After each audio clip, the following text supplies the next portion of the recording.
Saat ini kontributor Kamang TV mengikuti acara pertemuan diaspora Minang dan bulu kandung Minang sedunia yang berlokasi di Hotel Pangeran Padang.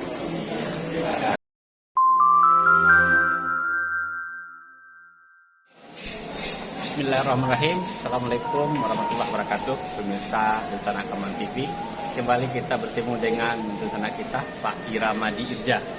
Alhamdulillah beliau saat ini, kami saat ini berada di Hotel Pangeran Padang dalam rangka pertemuan Minang Diaspora tahun 2020 sedunia. Nah, ini Pak, gimana nih Pak? Selamat datang nih Pak kembali di ranah Minang Pak di Kota Ciledug. Alhamdulillah, Ambo sudah berada di Nagari Awak balik dan kebetulan Ambo baru pulang dari Ambo Patangko baru pulang Melawat. Ambo tuh napak tilas ke Khalifan Andalusia. Ambo dari Maroko terus ke Spanyol, Portugis sama Perancis Selatan, Andorra, Perancis Selatan. Jadi panek mana? Nah, baru tiba si Pak Kurmalis kontak tapi minta menjadi pembicara. Hadir ya Pak ya? Iya lah, tapi mau nggak mau Pak juga pengurus di MDN kan, di MDN Global kan. Nah, alhamdulillah bersuah oleh Pak Med di Siko Kamang TV ya Pak? Kamang TV. Salam untuk Dulsana sadonya di Kamang yang menjadi penonton pada saat ini. Tadi Kamang tidak apa? Mungkin Ambo kalau berakhir ke Rusia, Ambo tidak tahu tuh nanti sekali kok. Jadi bermain apa di luar tari? Bukan, itu melala namanya. Orang kayak pelala. Cari inspirasi ya Pak? Iya. Jadi di sana mungkin di kampung sangat merindukan juga Pak. Mungkin apa pesan-pesan apa untuk di sana kita di kampung Pak? Pasannya kini lagi musim durian di kampung Pak ya ke sini. Kalau durian mungkin Pak Putih mungkin baru. Pak Putih lah, masa kita tahu sudah singgah, bilang bukan singgah, namun untuk pulang kampung. Dan Ambo kebetulan agak dalam posisi agak sedih dengan kampung Ambo kok. Kampung Ambo kan di Kota Kacik, Kamang Iya. Iya. Rumah peninggalan nenek moyang Ambo situ ini atau oleh dari tanah. Rumah gadang itu laruntuh atau oleh dari tanah. Padahal Ambo baru berencana jauh di sana di rantau ingin merenovasi. Dia rumah gadang baru. Renovasinya juga tidak ada, baru tidak ada juga. Tanah kan ada Pak? Jadi pengusaha ada. Tanah ada, berarti modal tanah lah ada kan? Tanah banyak, situ tanah warisan kami kan banyak. Gunung kan Pak punya Suku Jampak kami punya situ kan. Cuman masalahnya rumah dan kadri renovasi itu adalah carikan dananya, lah mengumpul bayu dengan nambah piti, Ambo dapat piti dong. Jadi Ambo cuma memotori saja. Udah sepakat, dapat berita di situ, tahunya begitu dicek situ rumah itu lah dalam sama, ataupun lah dia tanah. Laruntuh ada. Laruntuh mana? Jadi Ambo, aduh sedih banget Ambo. KPK singkat itu dapat tabitangnya ya. Badadah aja kumpulnya. Nah itu. Jadi untuk pulang kaliku tidak sampai ke Kamang Pak? Mungkin enggak. Ambo harus lanjut. Ambo ke Rusia rencananya. Ambo ke Rusia. Aduh. Ini biasa lah kerja orang gaib malah. Mudah-mudahan perjalanan keluar itu menginspirasi untuk nagari Pak. Insya Allah. Ambo juga enggak kayak kemarin ke Spanyol. Ambo juga membawa misi untuk pembangunan Sumatera Barat. Kebetulan Ambo ada bertemu dengan beberapa investor di situ. Kemudian beberapa orang pelaku bisnis. Nah, dan pertemuan itu sudah lanjutan, sebenarnya sudah pertemuan di Indonesia kemarin, dan Ambo lah masukkan beberapa poin Sumatera Barat ke dalam catatan di situ. Realisasi tidak jadi. Tapi minimal perhatian untuk Sumatera Barat lain, karena kebetulan Ambo ketua tim nih Pak pada saat di alhamdulillah. Ya kalau Awak ketua tim tahu nama tur ya Pak Sin ya. Nah ini mau masukkan proyek Sumatera Barat di dalamnya. Ya mudah-mudahan nanti realisasi jadi, tidak sampai mimpi aja Awak kan begitu. Terkait ini Pak, terkait Minang Diaspora ya. Kita akan bertemu di Padang ya Pak. Apa nih Pak harapannya Pak ke depan Pak? Minang Diaspora ini sebenarnya kan begini. Sumatera Barat dan Minangkabau ini sesuatu yang unik. Tidak ada keunikan etnik lain di Indonesia selain di Sumatera Barat. Hanya Sumatera Barat yang memiliki diaspora di seluruh dunia. Kamajo mau beradu ke jalan besur Awak jo. Batam di Spanyol datang anak muda datang kamu. Pas mau ngomong orang seterusnya bertanya, kamu di mana Indonesianya bilang gitu. Kamu orang Bukit Tinggi, Pak. Penuh ya, Pak. Alah, ya lama. Nah, dia pengusaha di situ dan itu jangan sangat bagus. Nah, jadi artinya di mau apa ya? Kalau di Australia kan lah jadi bawa paling banyak. Di Amerika pun nambah dulu acara besar tuh. Orang Kamang ada di Belanda loh, Pak. Mungkin itu acara itu dulu ke Bu situ. Eva nama beliau. Oh, pasti ya. Ya. Dari malam beliau kontak Ambo. Rencana kalau tidak ada halangan Januari, pertengahan Januari beliau pulang ke Kamang. Ya. Jadi dalam diaspora itu harapan agak begini. Karena keunikan Sumatera Barat itu spesifik dan khusus sekali. Ya. Tapi tidak ada linknya Jo antara ranah dan rantau. Selain dari link hanya link nostalgia Pak Basari. Tapi dari program tidak ada sama sekali.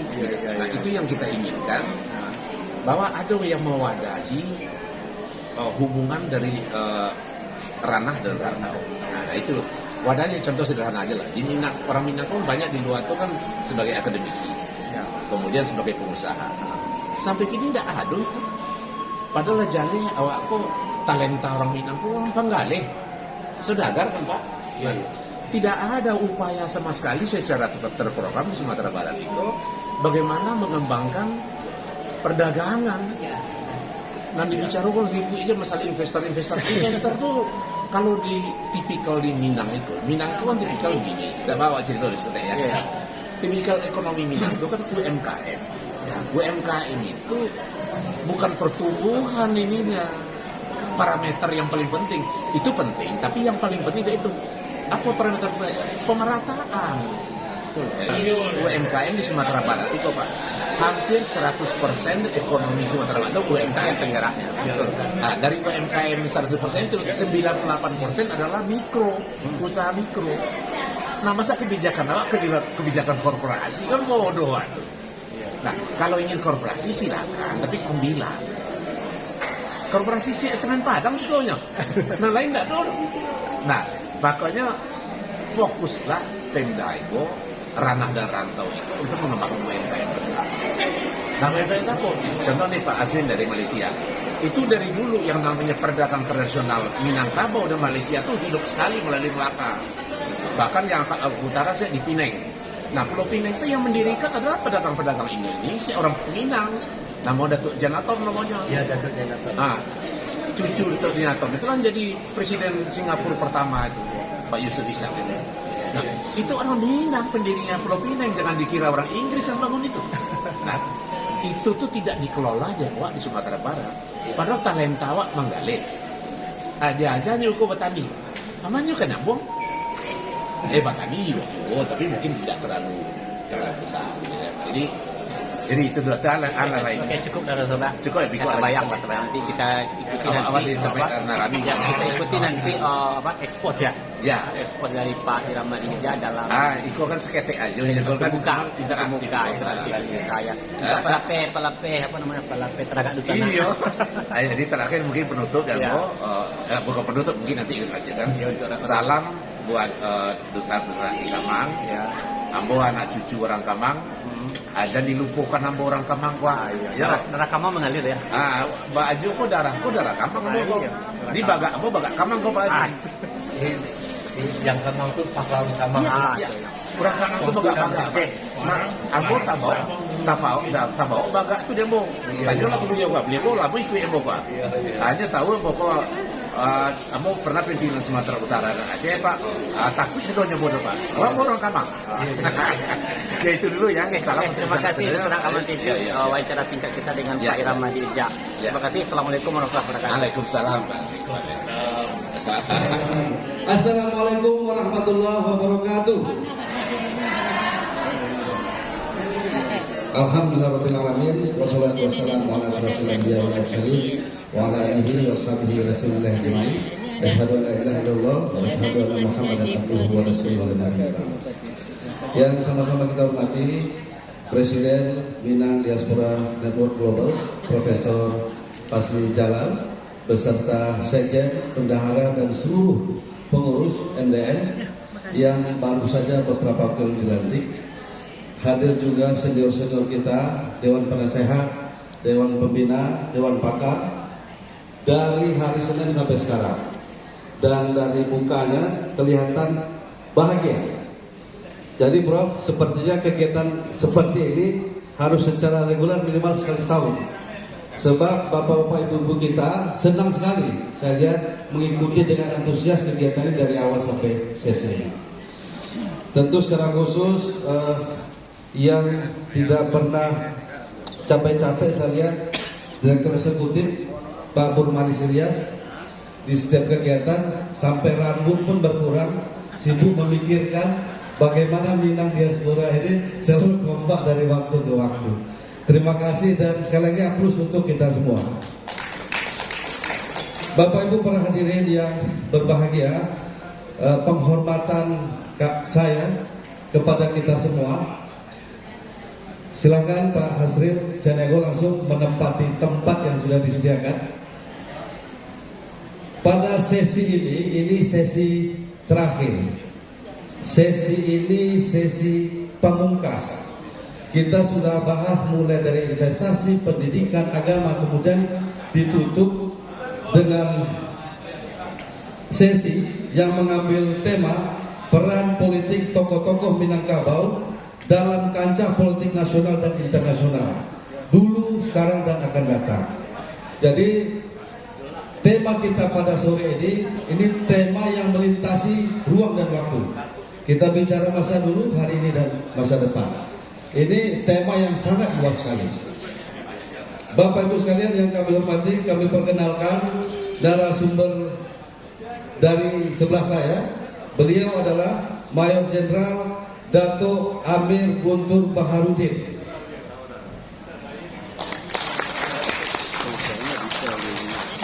Mayor Jenderal Purnawirawan kalau di Malaysia ditanya Malaysia.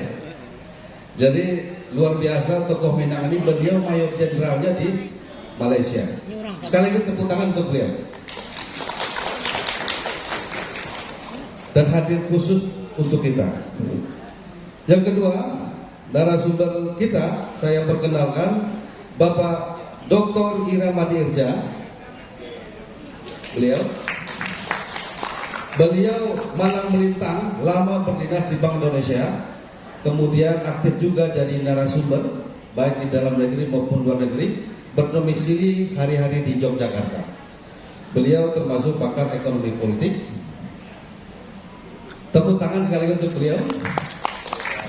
Kemudian berikutnya narasumber yang paling muda, sering tampil di TV belakangan, Pangi Sarwi, Dr. Pangi Sarwi Caniago. Tepuk tangan untuk beliau. Kemudian yang paling ujung baju putih, masih bersuku Caniago, Kakanda Hasrul Caniago. Beliau wartawan senior, sekaligus sejarawan. Beliau banyak tahu hal-hal yang tidak hanya tertulis, tapi juga tersuruh dan disuruhkan. Beliau sangat tahu tentang itu. Jadi lengkap sudah narasumber kita pada sore ini. Maka untuk itu, untuk membuka sesi ini kita mohon berkenan memberikan paparan materi disepakati oleh narasumber senior Kanda Hasrul Caniago. Kepada Kanda waktu 15 menit, kita persilakan.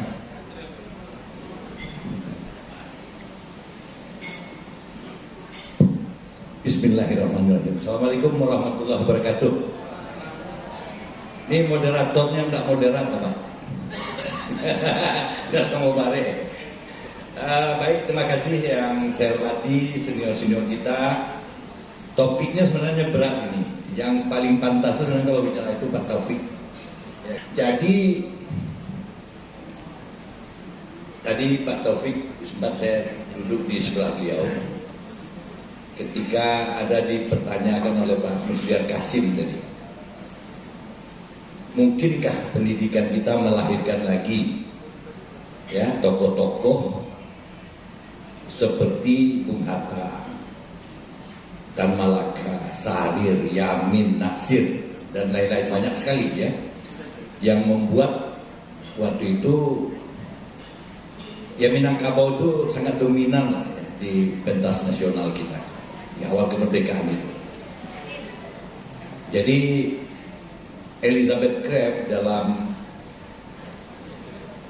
bukunya Asal Usul Elit Minangkabau Modern mengatakan pada awal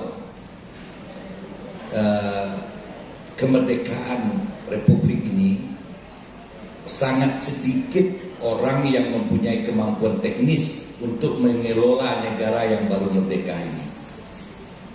Dari yang sangat sedikit itu, sebagian besar berasal dari etnis Minangkabau. Peranan mereka di awal kemerdekaan Republik Indonesia ini sungguh tidak sepadan dengan jumlah mereka yang hanya kira-kira 30% dari populasi Indonesia. Begitu digambarkan peranan orang Minang di awal kemerdekaan. Saya meloncat sedikit, banyak orang-orang itu asal bersentuhan dengan pendidikan, dia jadi orang hebat pada zaman itu. Ya. Pak Taufik, satu kelas itu istilahnya masa standar. Satu kelas itu jadi orang semua. Ada nggak sekarang yang seperti itu? Ya kan? Yang beliau tuh jadi diplomat benar-benar ada 4 orang Pak ya. Jadi profesor Pak Wisber Louis, Burmauna, siapa lagi pernah disebutkan. Itu satu kelas. Yang jadi profesor Taufik Abdullah, siapa yang tidak tahu, juga Profesor Umar Yunus ya. Yang akhirnya jadi warga negara Malaysia. Lalu ada yang jadi gubernur Pak Hasan Basidurin, ada yang jadi teknokrat Rustam Didom ya. Itu zaman yang tidak mungkin lagi kita ulangi. Dan satu kelas. Itu satu kelas ya. Satu kelas, bukan satu sekolah ya. Di SMA Beruko, SMA ABC namanya waktu itu ya.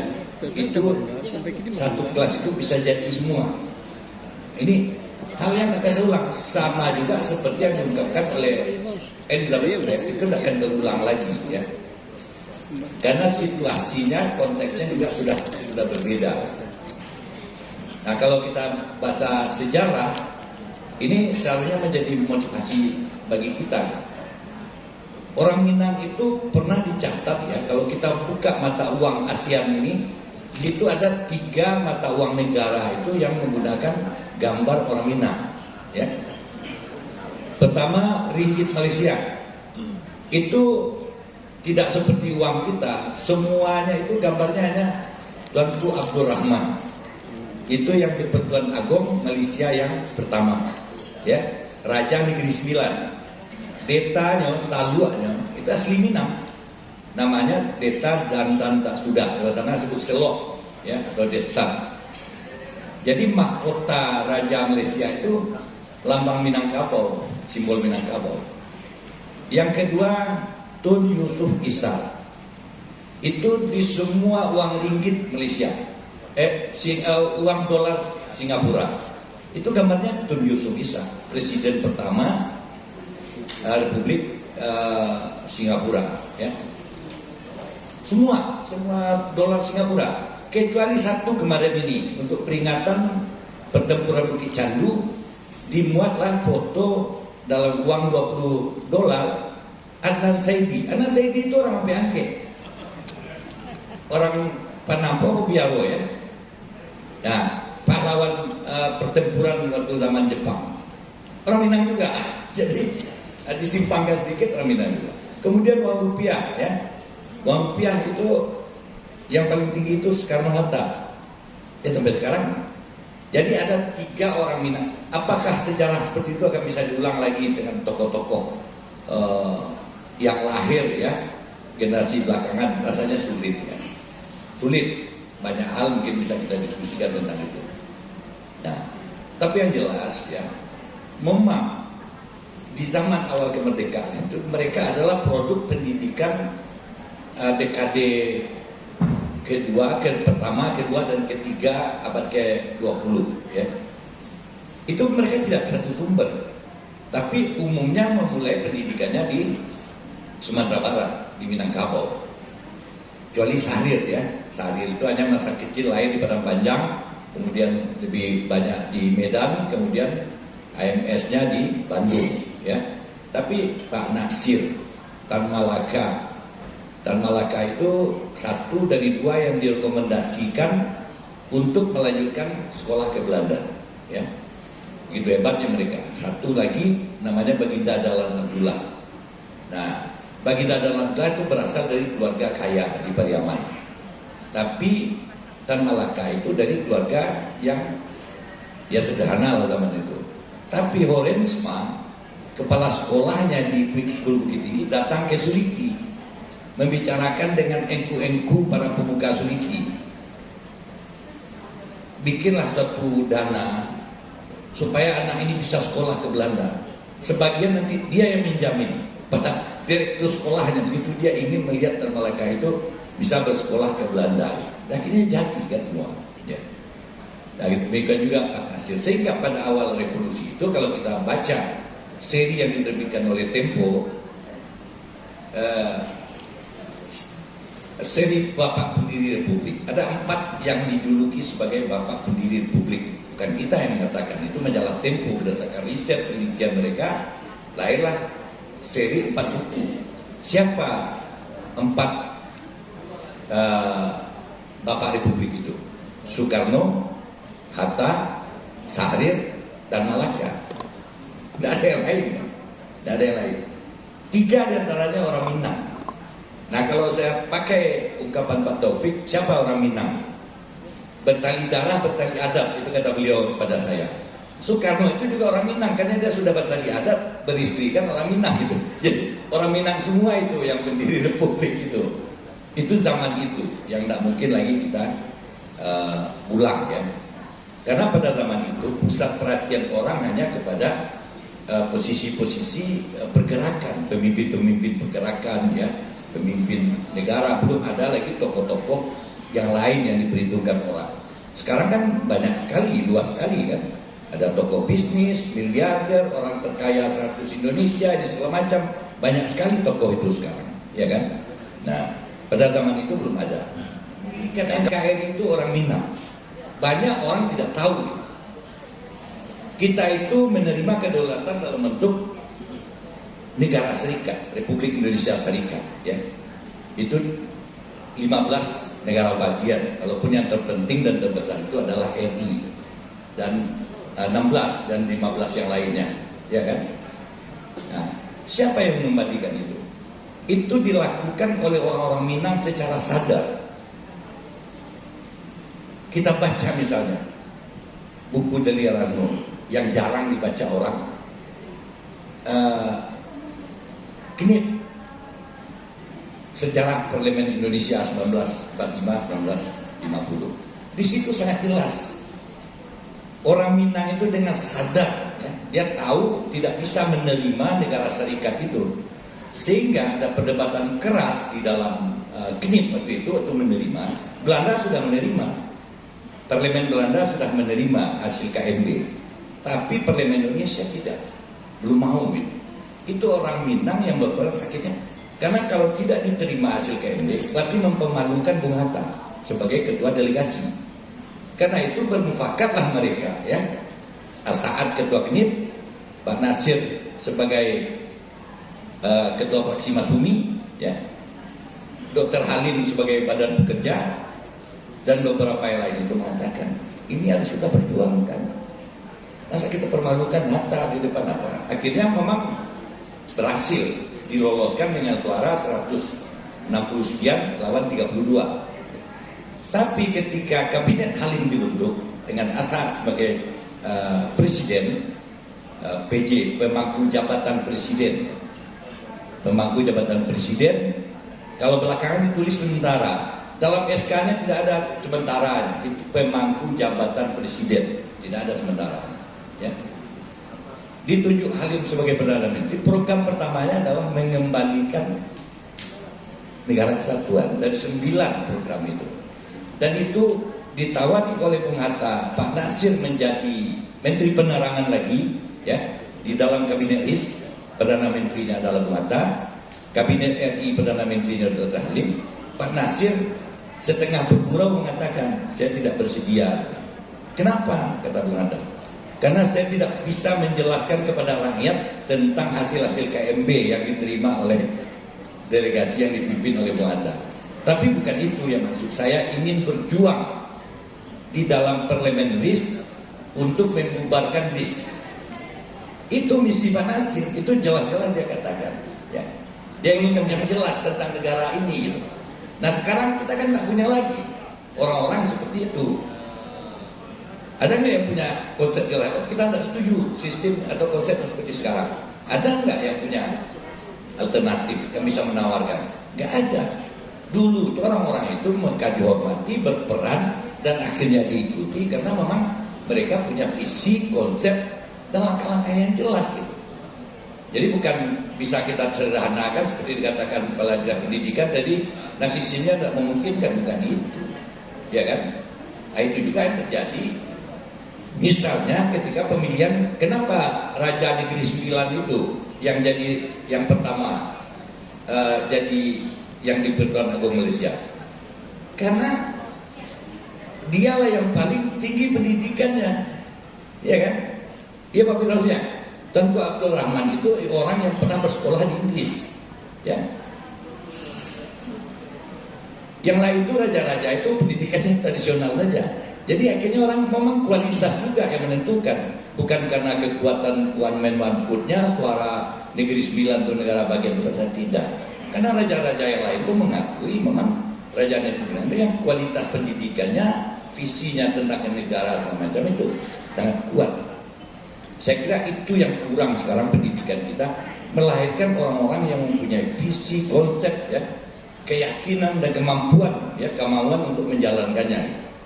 Nah kalau dari segi kuantitas, menurut saya sampai sekarang pun masih hebat orang Minang ini, masih menonjol tokoh-tokoh kita, ya kan? Jadi hanya satu-satunya provinsi di Indonesia ini yang 4 gubernurnya pernah jadi menteri. Nah, kalau kita anggap itu sudah promosi, ya. Gubernur jadi gubernur di Sumatera Barat bisa menjadi menteri itu 4. Tidak satu pun provinsi lain yang pernah mengalami itu, ya. Jawa Tengah hanya 2 kali, Suparjo Rutam dan Mardianto, ya. Sumatera Barat itu, ya, 4 kali gubernurnya menjadi menteri. Pak Harun, Pak Azwar Anas, Pak Samsidu, Dr. Iramadi Irja, dalam konteks kekinian, kira-kira keraguan yang tadi disampaikan oleh Pak Hasil Caniago, mungkin nggak ada formulasi baru dalam konteks kekinian? Silakan Pak Dr. Iramadi. Kamu tidak bisa duduk, ada kagak terlibat. Bismillahirrahmanirrahim. Assalamualaikum warahmatullahi wabarakatuh. Alhamdulillahirabbil alamin. Asyhadu an la ilaha illallah wa asyhadu anna Muhammadan abduhu wa rasuluh.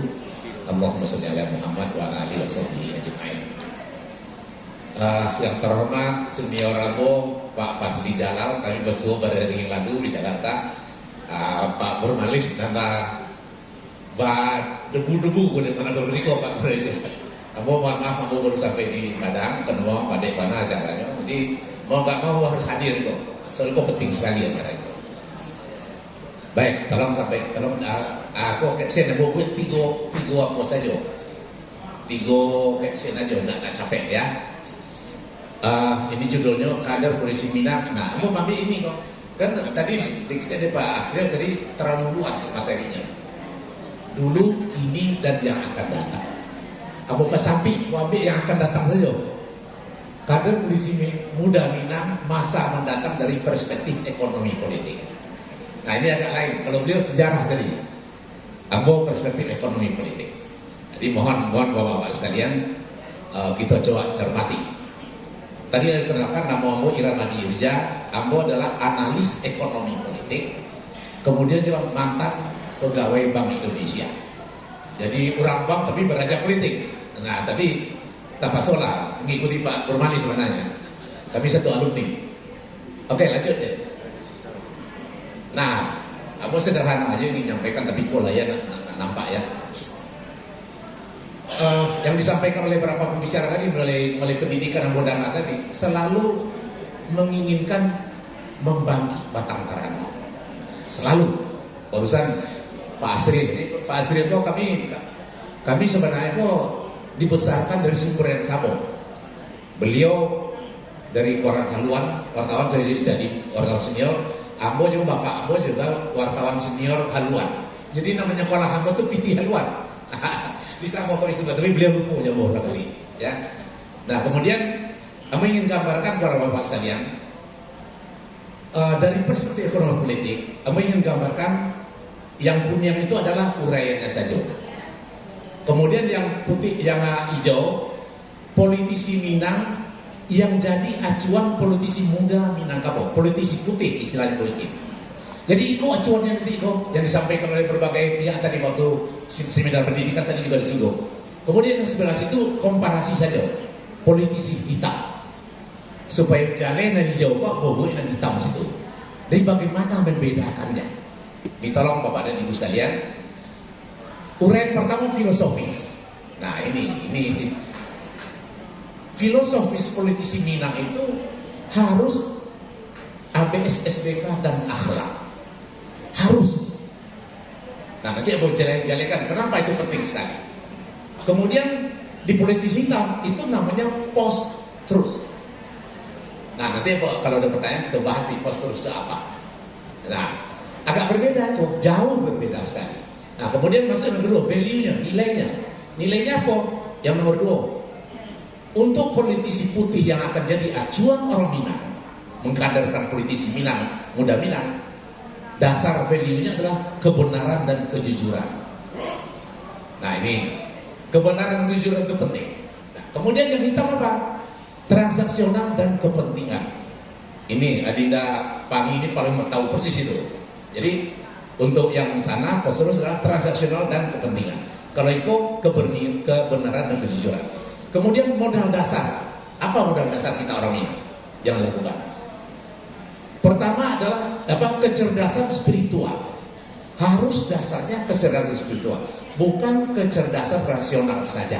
Nah, kemudian apa? Hati nurani harus bekerja dan harus memiliki keyakinan, kekayaan dan ilmiah. Kemudian yang sebelah, kecerdasan rasional, hati nurani kurang berfungsi. Kemudian tidak ilmiah, kurang ilmiah, jangan tidak ilmiah ya. Tapi nanti bisa kita bahas.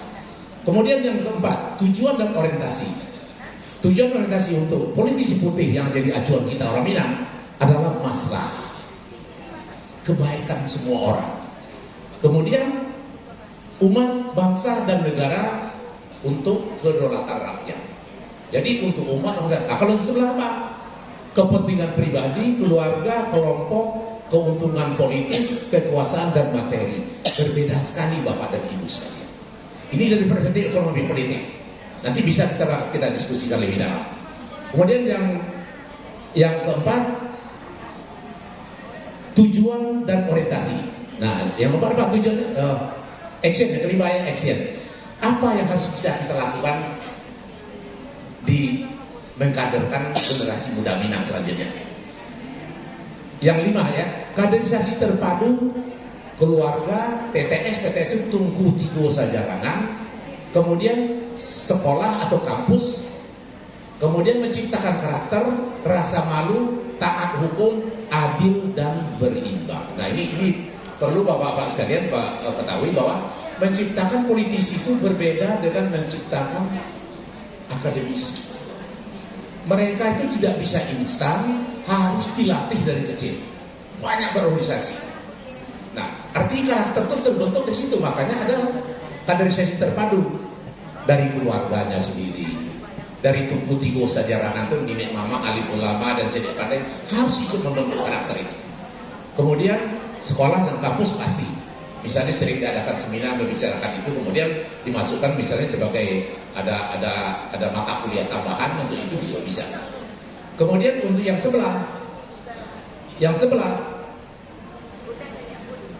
itu terjadi persekongkolan, money politik, triki, oligarki, menabrak hukum dan manuver regulasi. Ini banyak, bisa Bapak dan Ibu teliti, banyak sekali regulasi, bahkan undang-undang pun direkayasa supaya mencapai tujuan. Kemudian yang keempat, misalnya hasilnya apa? Hasilnya adalah nomor 6, KKR. KKR itu adalah kesejahteraan dan kemakmuran rakyat. Kemudian welfare state, negara makmur. Selanjutnya legitimasi rakyat pasti tinggi kalau kita pakai yang hijau itu. Kemudian berkah, karena sesuai dengan ABS-SBK dan akhlak tadi. Kemudian sebelahnya apa? Ketimpangan, rasa tidak puas, legitimasi rakyat rendah, dan ujung-ujungnya konflik. Kita jauhi yang sebelah situ, kita banyak yang sebelah kanan. Dia ingin ada catatan yang warna merah, bacakan. Argumen politisi Minang hanya bisa berkibar pada ekosistem politik intelektual, namun keok itu bahasa Jawa ya, kalah dia pada ekosistem politik kepentingan manipolitik dan oligarkis. Jadi ini untuk menjawab Pak Hasril tadi. Dalam ekosistem politik yang bukan intelektual, orang Minang agak sulit berkembang. Tapi yang mencatat di yang kedua, politisi Minang harus tangguh bertarung dalam ekosistem politik seruet apapun, yang penting berpegang pada akidah politik, yaitu ABS-SBK. Selama kita berpegang pada ABS-SBK, tidak ada masalah mau seperti apa politisi atau situasi politik yang kita hadapi. Yang penting jangan keluar dari itu. Begitu keluar kita salah. Nah ini yang mencontohkan begini. Politisi yang digambarkan oleh Bapak Asril tadi, Bung Hatta, Muhammad Nasir segala macam, itu beliau itu adalah dasarnya adalah ABS-SBK. Makanya tidak ada. Coba Bapak baca sejarah, di sejarah barangkali beliau bisa menuliskan tadi perdebatan keras antara Bung Karno dan Muhammad Nasir yang ada di buku Kapita Selecta. Seperti apa kerasnya perdebatan itu, tapi tidak ada sekalipun ada kata-kata yang berani mengatakan Muhammad Nasir itu dungu. Gak ada itu. Nah itu kenapa? Karena ABS-SBK kebenarannya ada. Begitu juga Bung Hatta, siapa saja orang Minang, tidak ada kata-kata yang keluar terus yang mengatakan dulu, tidak ada. Nah, kemudian ada satu sedikit yang waktu kasus Haji Agus Salim karena jenggot dibilangin kambing oleh orang di forum gitu kan. Nah, itu lebih pada fisikal, tapi tidak ada satupun yang berani mengatakan Haji Agus Salim itu dulu, tidak ada. Itu adalah salah satu keuntungan dari dasar tadi kita pada kebenaran, value kita kebenaran dan kejujuran dan ABS-SBK. Jadi bagaimana politisi ke depan adalah ABS-SBK, ya, yang harus kita jadikan, dan itu memerlukan proses. Lanjut deh, sebentar ya, Bang Doni. Ini, kalau 1 menit ya. Nah ini karena diskusi kita, ini barusan saya tulis ini, karena diskusi kita adalah ini dialog interaktif. Kini yang mau tantang yang hadirin kesadonya, ada 6 butir yang mau lemparkan dari muatan ekonomi politik yang mungkin nanti akan membuka keinginan Bapak dan Ibu untuk kita diskusikan bersama. Ini dari politik ya, dari aspek produksi dulu. Ini poin 1. Model kekuatan ekonomi bertumpu pada 99,9% UMKM dengan catatan 98% adalah usaha mikro. Ini perspektif ekonomi politik ya. Nah, yang merah tulis parameter ekonomi politik lebih fokus pada pemerataan daripada pertumbuhan. Ini nanti silakan diskusikan. Itu poin pertama. Yang kedua, bank pertama milik pribumi yaitu Bank Nasional, berdiri tahun 1930. 1930 berdiri di Bukit Tinggi, Bank Nasional sudah berani memakai kata nasional. Nah, bank ini adalah ikonik perjuangan ekonomi Indonesia dan Sumatera Barat atau Minangkabau yang dilikuidasi pada tahun 1990-an. Bayangkan itu dilikuidasi.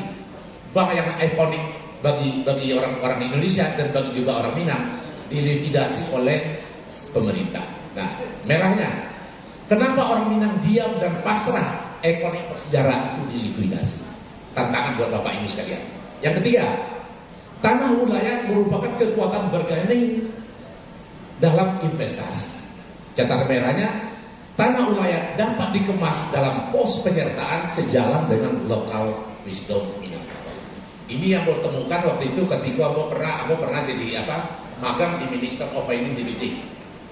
Di situ aku mendapat ilham setelah mempelajari bagaimana sistem bagaimana berubahnya dari komunisme menjadi kapitalisme di China. Ini salah satu yang oleh-oleh yang memperoleh. Ini pun hasil survei apa kemudian ternyata ini bisa dilaksanakan. Tidak serupa Siko. Siko selalu mengambil hitamkan investasi gagal gara-gara tanah ulah ya. Itu salah besar dari perspektif ekonomi politik. Karena apa? Karena dia bisa dimasukkan kepada pos penyertaan. Kamu juga akuntan kok, Pak. Lengkap sudah, kamu bukan dokter politik, tapi kamu juga ekonom, kamu juga insinyur. Lengkap sudah nih Pak Basri. Jadi ilmunya gaduh-gaduh. Jadi tidak ada potong setahun ini, tidak ada potong. Nah, kemudian yang sebelah sana, yang aspek distribusi. Satu, kekuatan ekonomi Minangkabau itu terletak pada perdagangan, pada trade. Nah, sesuai dengan sosial capital, karakter kita, talenta, dan dinamika penduduk Minangkabau. Nah, sekarang yang merah. Adakah program serius Pemda Tugu Tigo saja kan? Bondo Kandung, akademisi mengembangkan bidang perdagangan secara serius. Contoh Arab Saudi, Singapura. Kenapa mereka bisa menguasai bidang perdagangan? Padahal di situ ternyata tuh perdagangan itu gain itu lebih besar daripada kita sebagai produsen untuk komoditi tertentu. Nah, kita punya keahlian itu, talenta masyarakat kita. Ambo taruhan itu belum pernah ada program Pemda Awasgo yang khusus mengembangkan perdagangan secara serius. Nah, silakan diskusikan nanti. Selanjutnya, masa emas bangsa Indonesia periode 1990-1996 pada saat program Benteng dimotori oleh tokoh-tokoh Minang. Contoh Pak Nasir, Safruddin Perwira Negara. Program ini telah menginspirasi Malaysia dengan program MARA yang berhasil. Ini banyak nih tokoh-tokoh kita dari Malaysia yang sebenarnya itu terinspirasi dari program Benteng tahun 50-an di Indonesia. Akhirnya program MARA dikembangkan sampai berhasil luar biasa. Nah, kemudian catatan Ambo, program Benteng harus menjadi dasar berpijak perjuangan orang Minang di kancah nasional untuk ke depan. Kemudian yang terakhir, penting meneliti sejarah motif Belanda pada Perang Panderi, merebut dominasi perdagangan pantai timur Selat Melaka atau pantai barat Sumatera. Ini tolong dipelajari benar bahwa Bapak sekalian, awak kalau dibodoh-bodohi Belanda. Selalu dikatakan oleh itu Belanda yang mengatakan bahwa Perang Panderi itu adalah riba ini antara kaum adat dan kaum agama. Padahal tidak ada itu. Itu tuh hanya dijadikan trigger untuk membenarkan dia. Sebenarnya itu yang bercatatan bahwa motif Belanda tidak jauh dari Gulden. Bukan sekedar konflik antara kaum adat dan kaum agama. Kenapa? Belanda ingin merebut posisi pantai timur Selat Melaka yang dikuasai oleh pedagang-pedagang hebat Minang waktu itu. Termasuk pantai barat sampai ke Barus, ke Molago. Seluruhnya dulu di pantai barat dan pantai timur adalah orang-orang hebat Minang sebagai pedagang. Nah, itu tidak bisa jebol oleh Belanda kalau tidak diadu dulu, dilumpuhkan dulu kekuatan grassroots-nya di Minangkabau. Itulah sebenarnya sumber terjadinya Perang Panderi. Ambo dapat bahan itu Bapak sekalian, Ambo diskusi dengan beberapa akademisi dari Australia. Mungkin Profesor Taufik juga tahu, karena mendengar itu ya. Di itu sebenarnya. Jadi itu dulu, mungkin agak kepanjangan ya. Terima kasih Bang Doni dikasih leluasa. Assalamualaikum warahmatullahi wabarakatuh. Waalaikumsalam warahmatullahi wabarakatuh. Terima kasih Pak Dr. Iramadi. Jadi sudah mulai agak tampak beliau sudah menyampaikan guidance politisi sekarang ke depan itu. Tadi beliau menyebut dengan politisi putih gitu. Cuma memang belum juga menjawab pertanyaan apakah mungkin ke depan dengan politik elektoral seperti sekarang ini para tokoh-tokoh Minang kembali memiliki peran-peran yang sangat strategis di Republik ini. Aplus untuk beliau kita semua. Saya Pak Dokter ada tambahan? Terima kasih Pak Moderator. Ini empat pertanyaan ini sangat menarik untuk dibahas secara komprehensif. Tapi saya ingin menyampaikan dulu kepada Bapak-Bapak sekalian. ABS SBK kita sudah masuk menjadi undang-undang hukum positif di Indonesia, yaitu pada Undang-Undang Nomor 17 Tahun 22 Pasal 5C. Nah ini luar biasa. Sudah berabad-abad kita, bahkan ratusan abad, baru sekarang ABS SBK menjadi hukum positif di Indonesia. Nah itu cantolan buat kita ke depan. Bagaimana kita memanfaatkan undang-undang itu untuk mendrive, memperbaiki generasi muda kita ke depan. Nah, tapi saya ingin sampaikan sedikit tambahan saja, mungkin begini. Dari hasil penelitian kami dulu, tapi udah lama sekali. Kami di Salman pernah itu meneliti kenapa orang Minang itu pintar, Prof. Kenapa? Kesimpulan ingatan gue lah banyak lupa kalau 2 tahun. Ada 2 poin di situ. Pertama adalah orang Minang itu bebas berpikir. Nalarnya tumbuh, tidak disekat oleh adatnya. Nah itu salah satu didukung oleh namanya demokrasi tradisional Minang. Ini tidak ada kayak kami di Jawa, Prof. Kalau misalnya ada protes kepada pemerintahan, orang Jawa itu cuma duduk aja, tagak tuh di pukul lalu gitu kan, tanpa mengeluarkan suara sama sekali. Karena dia tidak boleh bersuara. Kalau di Minang tidak, raja adil raja disembah, raja zalim raja disanggah. Kalau kami di Jogja apa? Raja adil raja disembah, raja zalim disembah juga. Jadi itu salah satu penyebabnya. Kemudian mungkin Prof Fasli tahu persis. Yang kedua adalah masalah gizi. Aku lupa tuh alasan itu. Tapi salah satu kalimatnya salah waktu itu karena makanan orang Minang itu padat lemak. Jadi sel otaknya tumbuh dengan baik. Itu udah satu mungkin ahli-ahlinya ya. Nah kemudian yang kedua, aku ingin menggambarkan situasi sekarang. Itu hasil diskusi yang intensif dengan almarhum Bapak Fahmi Idris. Nah begini, sebenarnya orang Minang itu tidak turun kualitasnya. Itu hasil Pak Fahmi. Diskusi cukup 2 kali berdiskusi dengan beliau. Beliau coba meneliti sederhana gitu. Karena banyak keprihatinan awak kok orang Minang kok kini kalah, turun. Nah kesimpulan dari Pak Fahmi dalam teliti sederhana itu adalah orang Minang itu tidak berkurang kualitas, tetapi kompetitornya makin maju. Jadi dulu orang Minang itu tumbuh sangat kuat, orang lain lalu etnis lain masih lalu. Nah kini dah orang tu lah jago, awak begitu jadilah naik, awak tu menyembah selangkah, orang lain dimulangkan. Nah jadi intinya di sini adalah medannya berubah, bukan awak yang makin kurang, tetapi kompetitor kita makin kuat. Itu dulu ya tambahan. Assalamualaikum warahmatullahi wabarakatuh. Assalamualaikum warahmatullahi wabarakatuh. Rasanya Bung Pagi ada tambahan? Cukup?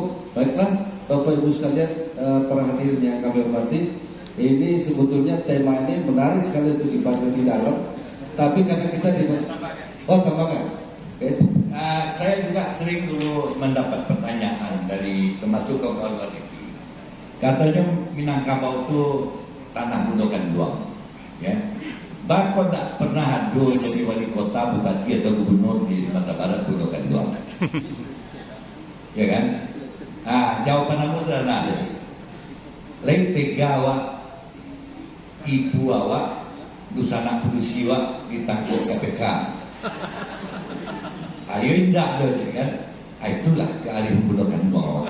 Iko politik kok gini kok. Iko politik ayah karuh. Nah bisa itu hanya tertentu saja seperti lele misalnya kan.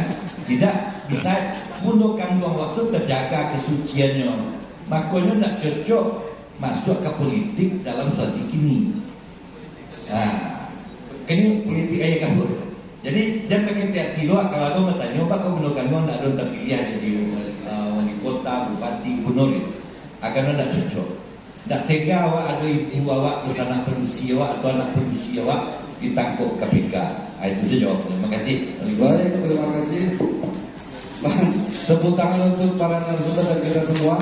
Kali apresiasi untuk keempat narasumber kita yang sudah menyampaikan dan berbagi banyak hal. Dan tentu saja ini sebetulnya tidak cukup. Seperti yang tadi disampaikan oleh Prof. Fasli di sesi sebelumnya, ini nanti tentu akan dilanjutkan sampai ini menjadi semacam program aksi berikutnya di MDN, apa-apa yang nanti menjadi program berikutnya. Dan tentu ini masukan yang tadi disampaikan di forum ini menjadi catatan untuk kemudian dirumuskan dan dijadikan program kerja ke depan, termasuk apa yang tadi kita bahas tentang peran tokoh-tokoh Minang dalam konteks konteks politik baik itu nasional maupun internasional. Saya kira saya tidak perlu menyimpulkan. Kita semua punya kesimpulan tentang apa yang menjadi tema kita pada sore ini. Saya sebagai moderator mohon maaf kalau ada yang salah. Bila taufiq wal hidayah. Wassalamualaikum warahmatullahi wabarakatuh.